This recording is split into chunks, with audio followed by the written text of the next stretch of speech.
There's a verse in the chapter known as the Bee, where the verse says that whoever does good deeds, whether male or female, and is a believer, we will bring them to life in a good life. And it literally says hayatan tayyiba, like a good life. But it's God who is bringing that life about. Kierkegaard's idea that you have to at least establish one true love. You have to really understand. Hence, the relationship between man and woman was so central to these religious teachings, certainly in the Abrahamic faith. I mean, I know Christianity has an ideal of, for at least the priests and the cardinals and things, an ideal of celibacy, complete and utter dedication to God.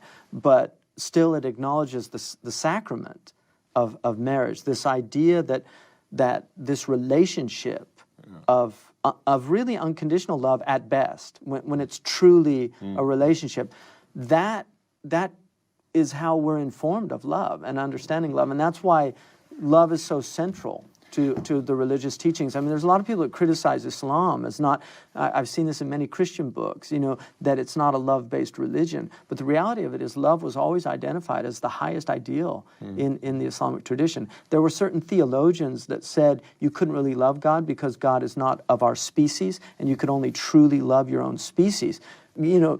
Traditionally, the Sufis used the divine essence in Arabic, that is a feminine word. And so they used the feminine as an expression in their poetry.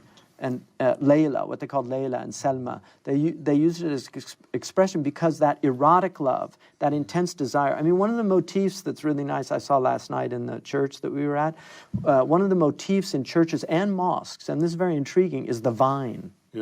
And the vine, in traditional cosmology, the vine is the only willful plant. It has a type of will, but it's also got this.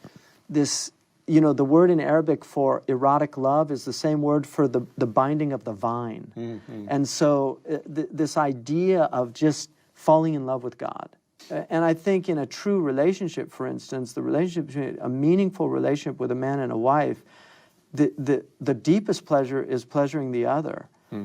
I mean, there's an incredible, and I think that's true. I have to believe that that's true in all deeply intimate relations.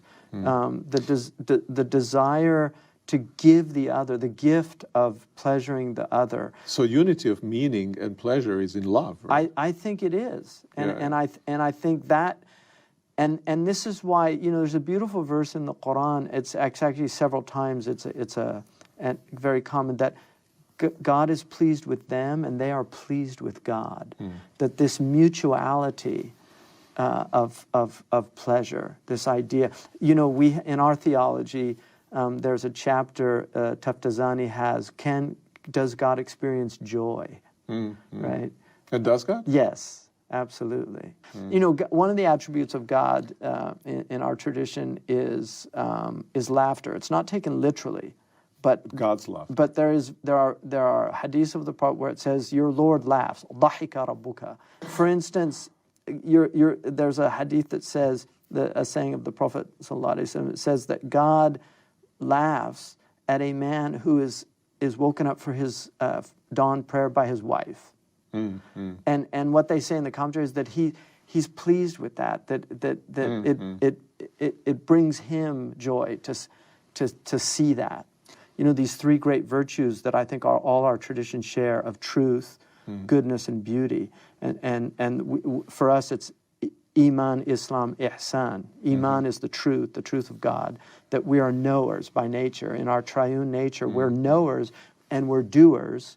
We will things, but we're also makers. We produce.